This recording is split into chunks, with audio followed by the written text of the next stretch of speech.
गिबि गिबियावनो रायजों बड'लेण्डनिसिम आंनि गोसो गोरबोनिफ्राय खुलुमग्रोनाय थाबाय। दिनैनि बे बेलस्रि बियाबाव जोंनि सनितपुर जिल्ला लाइमोन आरो माइनाव आफादनिफ्राय जों बेखौनो एवारनेस होनो फैदों दि जोंनि धोरोमनि सांग्रांथि मेलजों जिहेतु जोंनि दा सोलिबाय थानाय माइनावफ्रा गोदोसोमनानै गामि ओनसोलाव थानायखौ जाहाथे धोरोमनि बिथिंजों माखासे बोसोन बिबुंथिजों बिथांमोनखौ सांग्रां खालामनो थाखाय जोङो माखासे बोसोनफोरखौ होफैनाय जादों। दा बियो मानि बेलायाव होननानै बुङोब्ला धोरोम सिबिनायनि बिथिङाव, गथ' गथायखौ मोजां सोलोंथाइ होनायनि बिथिङाव,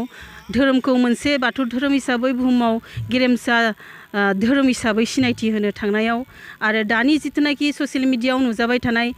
हारिमु बायदियै नुजाबाय थानाय जि गावनि असे फिसायखौ नागारनानै गुबुन फिसायजों खारनाय बेफोरबायदि गासै मोनफ्रोम बिथिंखौ लानानै जोंनि बे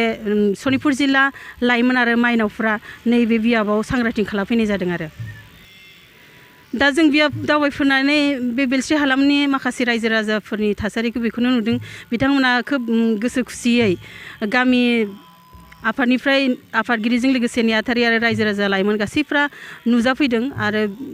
जोंबो बिथांमोनखौ लोगो हमनानै गोजोननाय मोन्दों। जाहाथे जोंनि जि मोनसे हाबाफारि लानाय बिथांमोना खोब गोसो खुसियै हेफाजाब होदों, बिनि थाखाय खोब गोजोननाय थादों जों।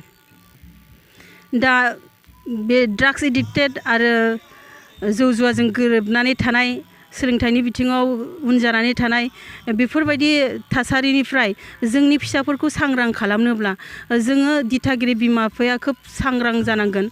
बिथांमोनखौ जोङो फरायनायनि बिथिङाव बा जानाय लोंनाय, बेरायनाय, थाबायनाय बे मोनफ्रोमबो बिथिङाव खोब जों नोजोर होनो नांगोन। अब्लासो बिथांमोनखौ बे गाज्रि मोनसे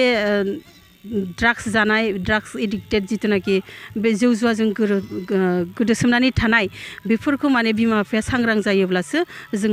बिसोरखौ मोनसे मोजां थासारियाव लाबोनो हागोन होननानै आं आसा खालामो।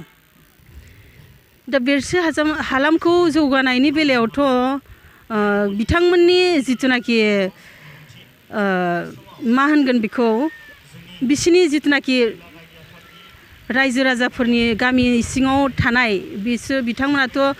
बिसिनि सोलिनाय, बिसिनि धोरोम फुजिनाय बेखौथ' उन गोग्लैसोनाय होननानै जों बुंनो हाया। दा बिथांमोना धोरोम सिबिनायजों लोगोसे जाहाथे बिथांमोना गामि ओनसोलनि जि माने